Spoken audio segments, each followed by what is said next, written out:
This is Organizational Behavior and Design, Man 112 for Bunker Hill Community College. Today we're going to cover Chapter 16, Organizational Culture. The definition of organizational culture is shared knowledge within an organization regarding the rules, norms, values that are used to shape the attitudes and behaviors of its employee. We've talked about culture a little bit before. Organizational culture is very similar to the development of culture outside of organizations. So different countries, different religions, different social groups, they kind of develop their own norms and rules for how to behave. You'll probably have experience moving in and out of different cultures. If you work for one place, you can tell that the way that they operate is a little bit different than another. If you go to one part of the country, the way that they behave, the way that they act, the way that they talk, it could be quite different than other parts, because when organizations or people or nations or cities have an opportunity to develop in isolation a little bit, they start to kind of have a self-reference of what's going on. And some of the things that some people do become normal and emulated by other people. In an organization, culture is very important because from a managerial perspective, if you have a good, strong, positive culture, it makes management a lot easier because it kind of self-regulates the way people behave. You don't have to tell someone to behave in a particular way if they're aware that the organizational culture is such that certain behavior is permissible or certain behavior is not permissible or encouraged or discouraged. So if you have a good, strong organizational culture, it can make management a little bit easier because people kind of self-regulate when they understand what the culture is going to be. If you have a poor culture or a weak culture or something that's not going to be able to facilitate the type of work necessary to achieve the goals set out by the organization, then it can actually work against you. And then you have to be careful about organizational culture. Sometimes it gets developed without you really even trying. You have to be aware of what the culture is, where it's headed, and you can take steps to help enforce certain aspects of it, those positive aspects that we're talking about, to try and get them instituted and replicated so that it continues ongoing.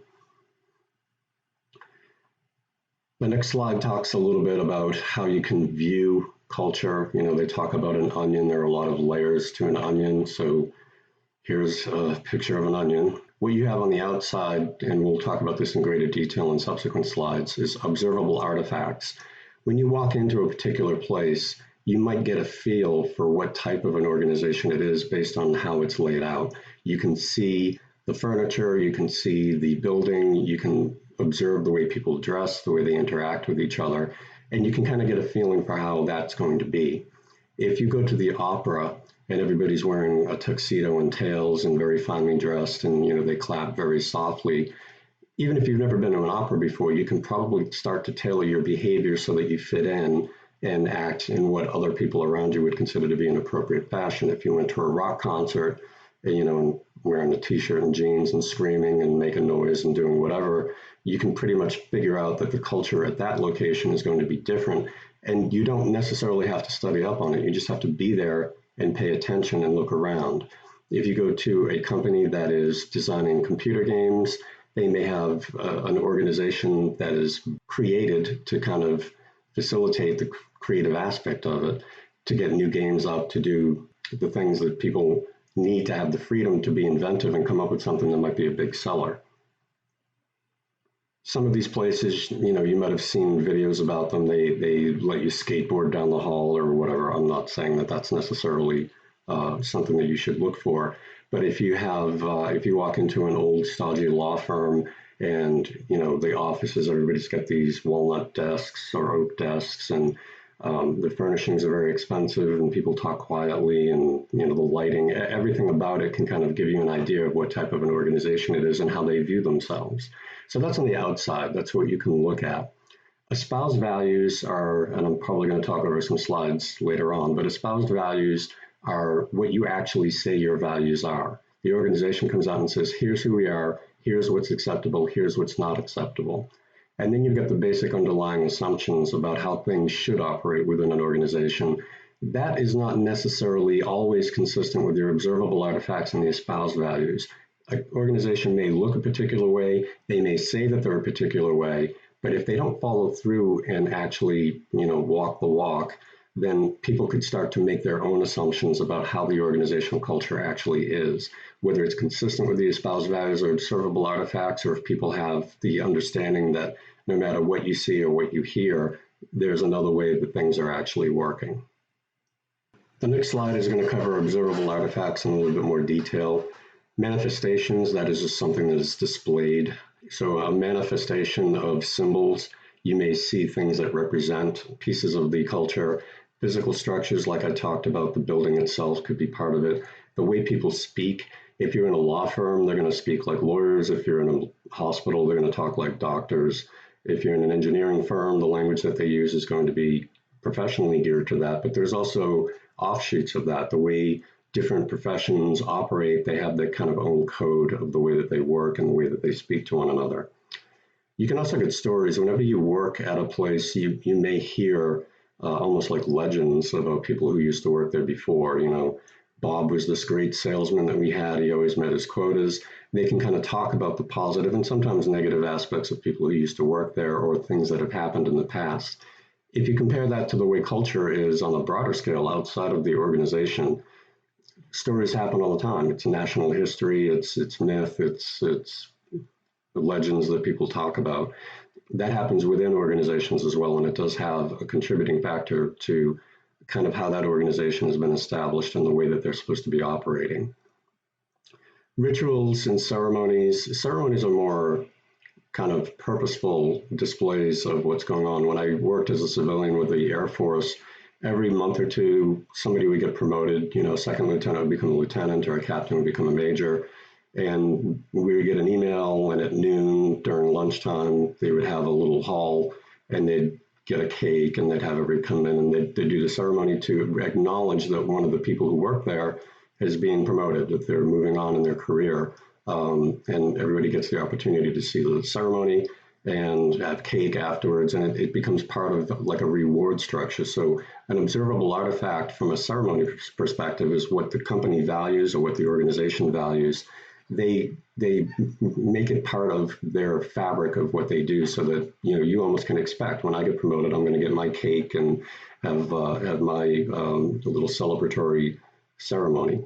Ritual is not necessarily as formal as a ceremony. It's kind of something that you or an organization may do on a regular basis. It could be more related to just basic work. If you observe the way people interact with one another, that kind of falls under the ritual category. Espoused values are when people at an organization, they actually come out and say, here's who we are, our beliefs, our philosophies, the normal way that we should operate, and we come out and say it. If you go to practically any website of a major company, they will have a mission statement, they'll have a vision statement, some of them, they'll have a value statement. So they'll come right out and say, here are the things that are important to us. We treat our employees this way, we treat our customers this way. That is all established from the top down. It's very important for senior management to espouse whatever values they want, because if you don't tell people what kind of company you are, it's just going to be kind of left to chance how it develops. You can control a little bit about how the culture develops. And if it goes off track, you need to take steps to make sure that the culture is going to be supportive of what you're trying to accomplish.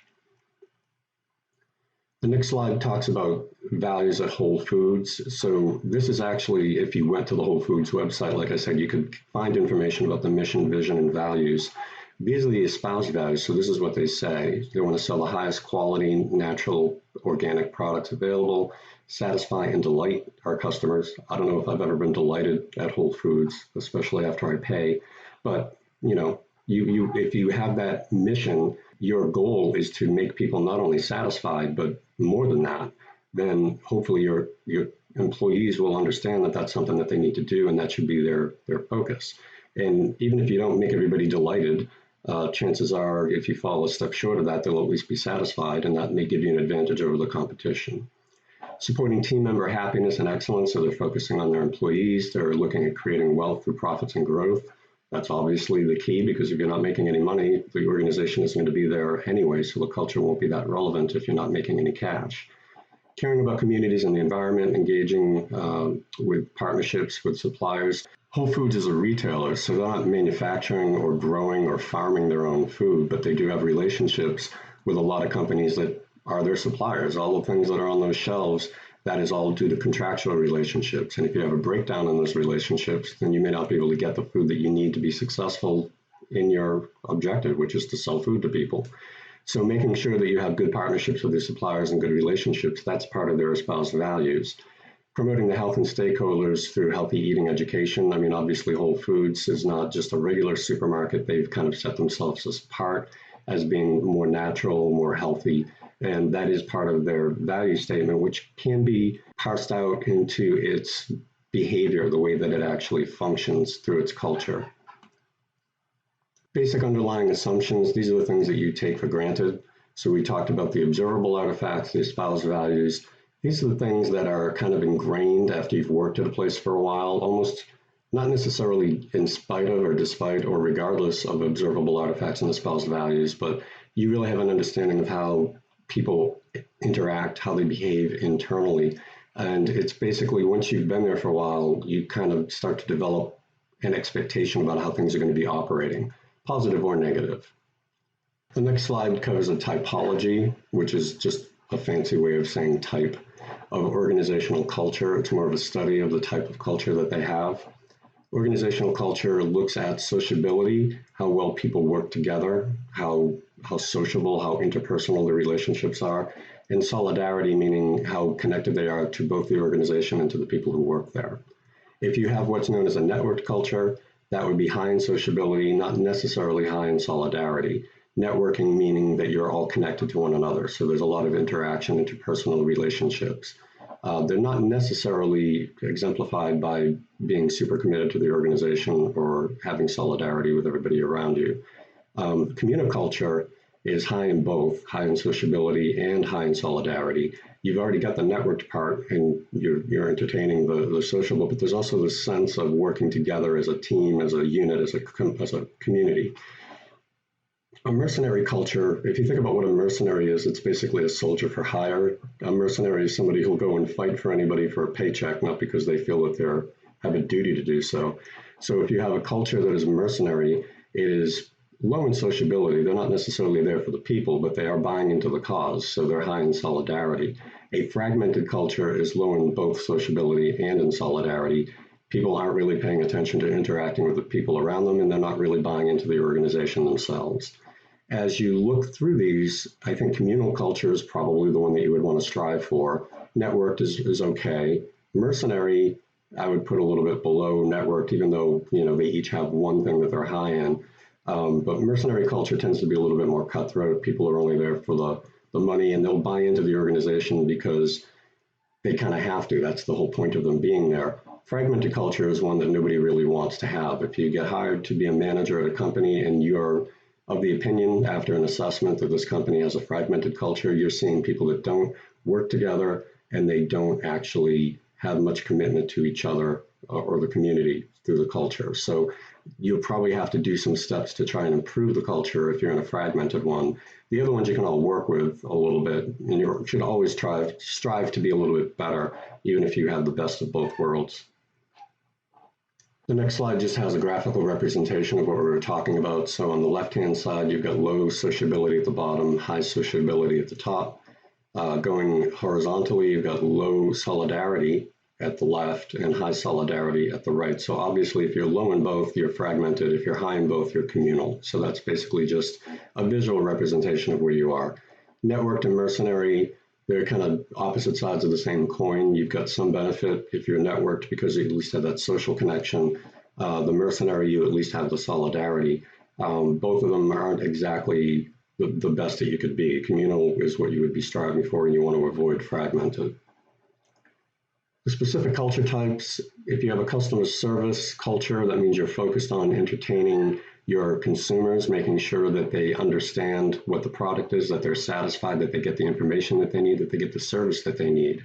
There are some companies that are really dependent on customers a little bit more than others. Most companies all have customers, but there may be some that rely on a lot more interaction. If you have to train your customers to understand how to use the product, if you have to engage with them very frequently, you may want to pursue a culture type that is more adapted to making sure that your customers are satisfied. Going back to the previous chapters, when we were talking about the design of a structure, You probably don't want to have a hugely centralized mechanistic structure for customer service culture. You really want to be focusing on maybe decentralizing some decision-making authority so that people dealing with your customers can satisfy them without having to go through a lot of different roles through the chain of command, which can slow things down and frustrate people going through customer service.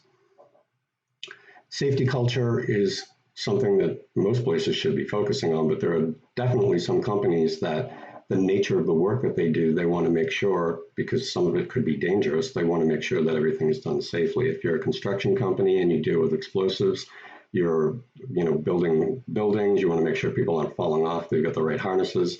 You're going to have to make sure that they're trained. If you've ever seen those places where they've got the sign up and it says it's been X number of days since the last injury, that's kind of a safety culture observable artifact. You put that thing up there. We want to make sure that people aren't getting injured. We want to make sure that the products that we sell to our consumers are safe as well. By the way, pointing out each one of these individually doesn't mean that it's either one or the other. You can have elements of all of these built into your culture, but these are essentially types that you could focus on. There'll be a spectrum of, probably you have all of these within one culture, but some of them you may focus on a little bit more depending on the nature of the work that you do. So if you're really customer service, you're going to focus on that more. If you are really dealing with something that could be potentially dangerous, you want to focus more on safety. That doesn't mean that you're not going to provide customer service, even if you have a safety culture focus. Diversity culture is just making sure that not only the skill sets that we have are diverse, the backgrounds of people that we have are diverse. You may really want to foster that because in the right circumstance, diversity can be quite beneficial. If you've got a bunch of people in a room trying to make an idea for a new product and they're all exactly the same background, exactly the same education, you're going to get all exactly the same input in terms of developing something new. If you have people from all over the place, you're going to have a lot of new, different ideas, and you can kind of take bits and pieces of each of them to create a hybrid idea that you would never have had access to before. So if the idea of you being creative, and I'll tie that into the creative culture as well, being diverse can help lead to creativity because you have a lot more different viewpoints that could help lead to unique solutions or new products that other competitors haven't been able to figure out. Sustainability culture is being able to maintain what you've got. What you're really trying to do is develop what's known as a competitive advantage. A company with a competitive advantage is capable of making more money and performing at a higher level than the competition just because of the way things have been adapted, the way we designed everything. All things being equal, if I've got a company and you've got a company and we each have the same type of people, but I have better systems than you, that means that I don't have to work even at 100% in order to be more profitable and more effective and efficient than you are. I compare that to the idea of a basketball team. If I've got a basketball team and everybody is 6'8", and you've got a basketball team and they're great players, but they're all 5'11", I have a built-in competitive advantage. My guys might not even need to try quite as hard to be able to beat your team, even if you have better players individually. And that's kind of the nature of what we're talking about here. If you have a culture that can create an environment where people are able to operate at a high capacity and your competition doesn't, then we have a competitive advantage. And in order to maintain that competitive advantage, you need to focus on the things that are important: your employees, your human resources, training, knowledge sharing, making sure that we have a good culture. Build all of that into the sustainability of it. You want to make sure that you don't simply achieve success and then leave it. You always want to be able to make sure that you can keep that success going, and you can build in certain things into your culture that will help ensure that that will be maintained. Another aspect of sustainability culture is when companies are actually targeting things like environmentalism to be sustainable in terms of saving resources, using green energy, taking an active social role. Sustainability can extend beyond the walls of the organization and be more of a global effort. So there are definitely some companies, perhaps even Whole Foods to a degree, that would try to have a sustainability culture in which they are not causing a lot of extra problems for the environment, for example. But sustainability means whether or not it's sustaining the company or sustaining the environment. They both can have cultural aspects of an organization that would be able to accomplish each. Creativity culture, if you're in that particular type of business where you have to come up with new ideas, new products, there's a new phone coming out every year, or there's a new app or something, that's kind of based on, maybe having a decentralized structure in order to have this type of culture flourish. I would also tie in, again, creativity with diversity a little bit. You tend to be more creative when you have a diversity of opinion. The next slide has one of these surveys again, and they break it down in the middle. So the first 5 questions are ordered regarding creativity culture. New ideas are really accepted here. The company is quick to respond when changes need to be made. Out of those 5, with a high score of 25, this actually came in at a 22, which is quite high in terms of the survey. So a lot of the people that they asked for this were of the opinion that their company was actually pretty creative. The opposite side is asked for the next 5 questions, and I believe, again, the bold questions are usually flip-flopped. So if you have maybe not so creative a culture, it is considered extremely important to follow the rules. Everything has to be done by the book. It's not necessary to follow the procedures to the letter around here. Again, that came out as relatively high score for creativity. Culture strength is on the next slide, and it's basically, I alluded to it a little bit earlier when we first started.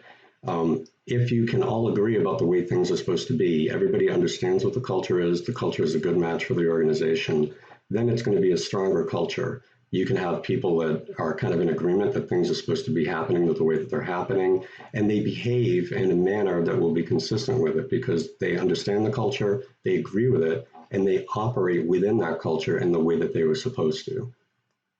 The next slide talks about culture strength and subcultures. So a strong culture can show up when people have a high level of commitment, there's a lot of cohesion. We talked about avoiding the downfall of cohesion, which is, groupthink and having a devil's advocate, all of those things that we talked about before. But you do want to pursue cohesion, just with that caveat that you don't run overboard. You do want people to be on the same page, and you do want people to be united and committed to the team and their employees and the organization. If you have a weak culture, you typically have different groups of individuals who are operating kind of under their own rules. They're not going under the common culture that we would prefer that they operate under. An organizational subculture is when there are different groups of individuals who kind of form their own rules, their own culture. If you've got the United States, you could say there's a United States culture. It's a very eclectic culture because we have so many people from all over the world in the United States. But the Northeast is going to be a lot different than the Southeast, which is going to be different than California and the Midwest and the Pacific Northwest. Every place is going to operate a little bit differently because you've got these subcultures within the entire United States culture. Same kind of thing happens even if you're in high school or in college. There may be an overall culture, but you've got different groups of people that hang around with each other. You may have people that like one particular type of music or versus people who like different art and things to do on their free time. Same thing happens in an organization. And it's usually okay to have subcultures. There's going to be friend groups, and the more time that they spend with each other, they'll develop behavior patterns that they typically follow, that they understand. But it doesn't necessarily have to be a bad thing, but it could be a bad thing if they are operating in a subculture that is contrary to the preferred culture of the organization, and it starts to detract from the ability to perform. So the 2 things that they're breaking up here is organizational subculture, when you have a group of individuals who are part of the united culture, and then you have a differentiated subculture, which is when you have different groups of individuals who have split it into separate entities. That's when you're starting to move towards that fragmentation that we were talking about. So that could be a problem. Next slide is a graphical representation. So if you have a strong culture, pretty much everybody's in the same circle there. They're all on the same page. If you have organizational subcultures, you may have, just different subgroups within it, but they're pretty much all on the same page. If you go to a weak culture, that means everybody's kind of on their own, or you have multiple differentiated cultures, which may or may not be conflicting or consistent. So the idea is to have a strong culture is the best. I would take an organizational subculture as long as it wasn't contrary to what we're trying to do. If you have engineers, they will operate the way engineers operate, and they're going to be different than the way lawyers operate, and they're going to be different than the way researchers operate. So it's okay to have organizational subcultures if it specializes their own particular workflow, and it's consistent with what they need to be doing anyway. When you have the differentiated culture, that means that they may be operating in a way that doesn't match what the other subcultures have. That can provide conflict, it can be the root of some problems, interpersonal, and it can also decrease the level of productivity. So you have to keep an eye on it as a manager to make sure that you're not having all of these splinter groups that result in conflict that could harm the organization overall. Maintaining an organizational culture, it's important to be able to hire people who are a good fit. If we are a consumer-oriented company and I need to hire people that are going to be great working with people, I probably don't want to hire people that hate talking to people. I would not be a good person to be a customer service representative. I'm better at I'm a lawyer and I do business management stuff. So I have to work with my staff and I have to do research and do a lot of writing and legal analysis. If I had to deal with customers all the time, it would be kind of difficult for me to do it. So I might not be a good fit. You want to attract people that are the right types of people that are going to be there. If you don't have a consumer culture, if you're a lawyer, then you can go and try to find other people. If you hire the wrong people, then you can't really be surprised when they start splintering off or they don't buy into the organizational culture that you've already got established, and they can weaken it. You want to be able to get the right people for the right company with the right culture. So you want to attract them, you want to select them. We'll get to attrition in a minute. The first bit, though, when you're talking about joining an organization and being introduced to the culture is socialization. The anticipatory stage occurs even before you start working for an organization. You may be interested in a company, you may hear about them, you may look them up online. You can get a sense of what type of a place it is based on the reputation that you've heard or based on the research that you find out about them, either through social media, things on videos, news reports, business journal articles, things like that, or you can talk to other people who have worked there.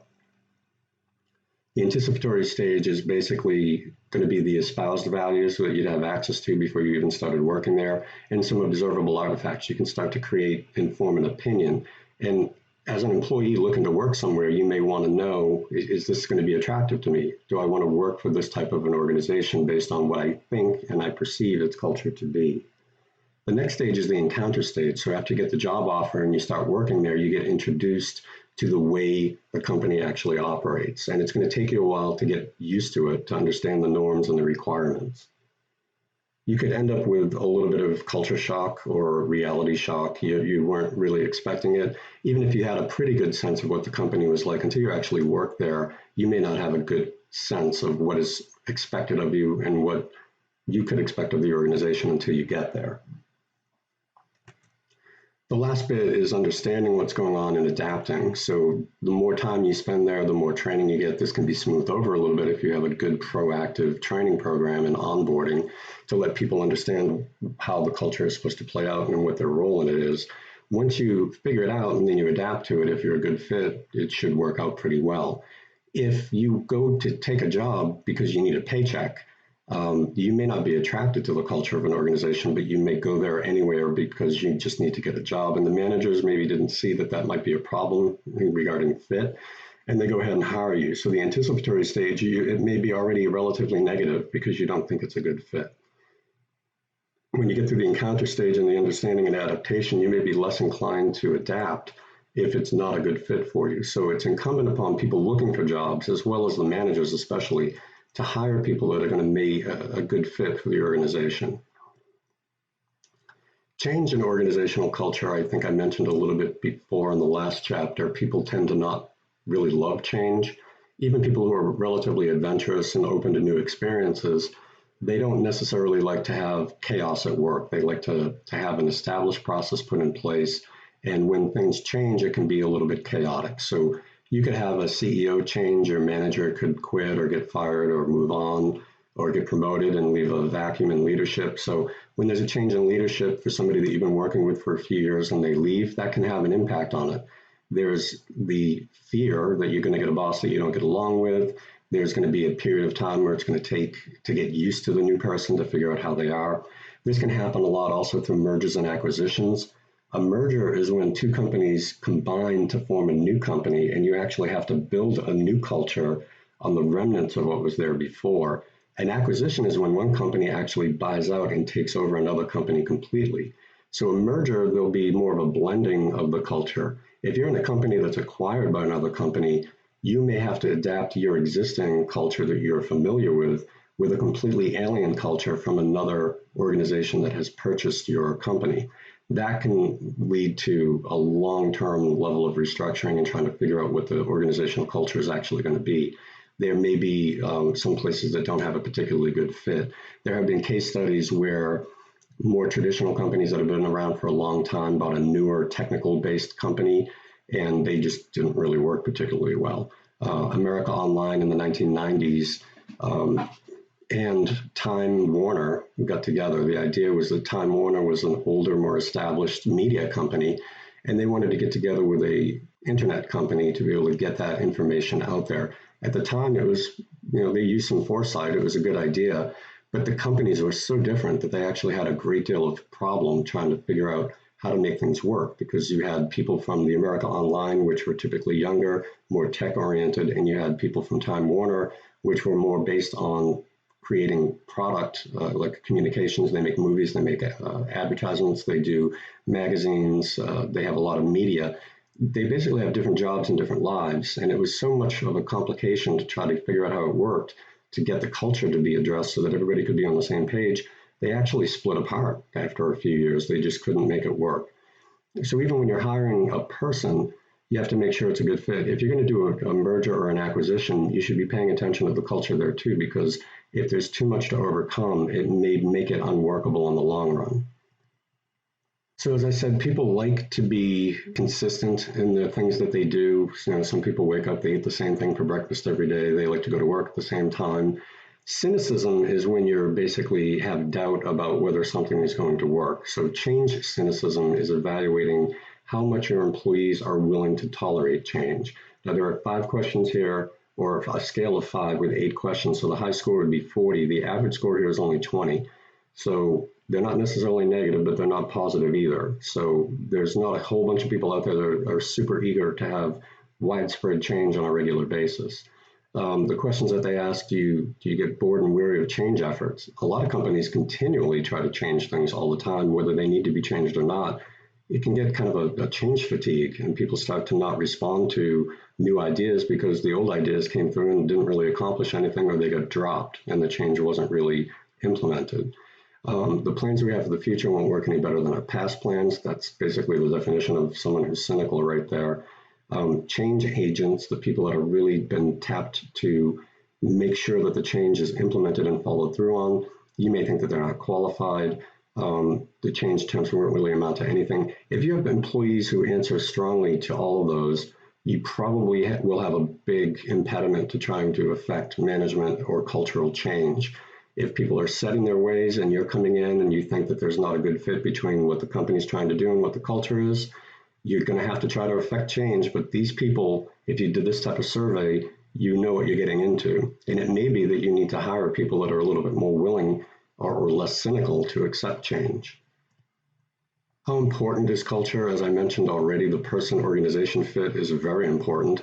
If you get hired to do the wrong thing, you're working for the wrong company, you have different views about how things should be done, you're set up for conflict almost from the get-go. So the values used to judge whether or not you're a good fit with an organizational culture. How flexible are you? And I'm not listing these things here as, good or bad. It's just, these are the types of things. If you're talking about a company that's flexible, then if you're a flexible person, it'll work. If it's a company that's not flexible and you are flexible, then you may have bad expectations and you could be a mismatch. But the things that you would use to see if you fit the culture, you look at the company and you figure out how flexible they are and compare it to how flexible you are. Other things are risk-taking. How much risk will a company tolerate compared to how much you're willing to tolerate? How innovative is a company? Are they oriented to customer service? Are they supportive of their employees? Are they ethical, diverse, team-based? Are they competitive, efficient, et cetera? So these are types of things that you can judge. The company may fall on one side or the other of each of these details, and then you can do a self-assessment to see if you match up pretty well, to see if you would fit. Person-organization fit, here's a very brief survey. The high score would have been 15, so this is slightly above average since the average score is about 10. How well do you fit with your organization? My values fit with the culture. My organization and I match in terms of our values, and the things that are important to me are important to the organization. Obviously, if you can answer strongly on all of those, then you're a good fit for where you work. If you answer negatively for most of those, then you're probably in the wrong place. Last couple of slides here, we're just going to look at another one of these correlations. There is a weak positive correlation between person-organization fit and job performance. And as I've said repeatedly before, Job performance doesn't really suffer or gain a lot from some of these things because some people who only have one job and they only have the prospects to keep that job will continue to perform at a level that would be at least enough to keep them on the job. But if you have a good fit, you'll do a little bit better on the job regardless. Not surprisingly, as we've seen from these types of surveys in the past, person-organization fit is much more strongly correlated to organizational commitment. And again, performance is part of it, but the commitment to the organization is another.